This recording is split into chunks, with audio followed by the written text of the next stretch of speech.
Toxic family culture. Pakinggan mo tong mabuti, sigurado makaka-relate ka.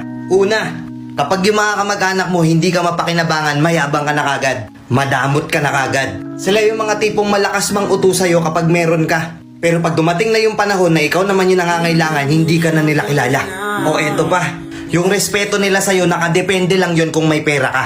Kung wala kang pera, sino ka? Sila yung mga tipo ng tao na nagkapera ka lang ng konti, sasabihin sa'yo, oh, painom ka naman. Uy, bilan mo naman yung mga pinsan mo ng ganito. Baka pwede naman ako makahiram ng ganito. Pero pag wala kang pera, grabe pa kung maliitin ka nila.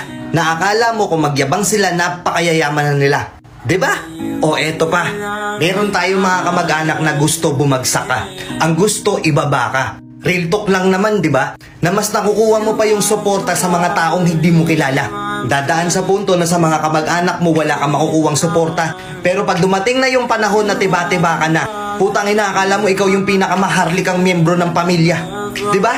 Teka lang, hindi pa ako tapos. Minsan na din bang dumaan sa punto ng buhay nyo na sila yung nangangailangan, tapos nung tinulungan mo sila, wala silang narinig sa'yo. Pero nung once na minsan humingi ka ng tulong sa kanila at binigyan ka nila ng tulong, napakarami nilang nasasabi sa'yo.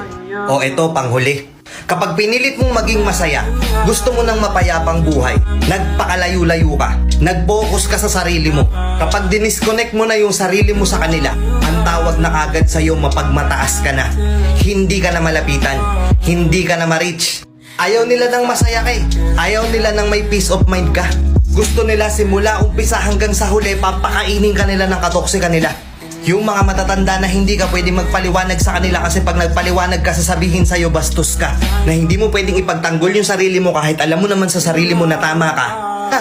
Hindi pwede yon, bata ka, matanda sila, dapat laging mas tama sila. Minsan nga, di ba, kahit nagpakalayo-layo ka na, may nasasabi pa rin sila.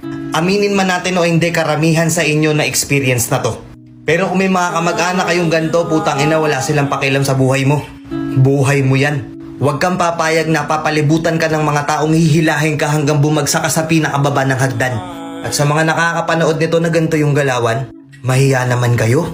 Hindi ikinaangat ng pagkatao nyo yung panghihilan nyo pababa sa mga kamag-anak nyong wala namang ginagawa sa inyo.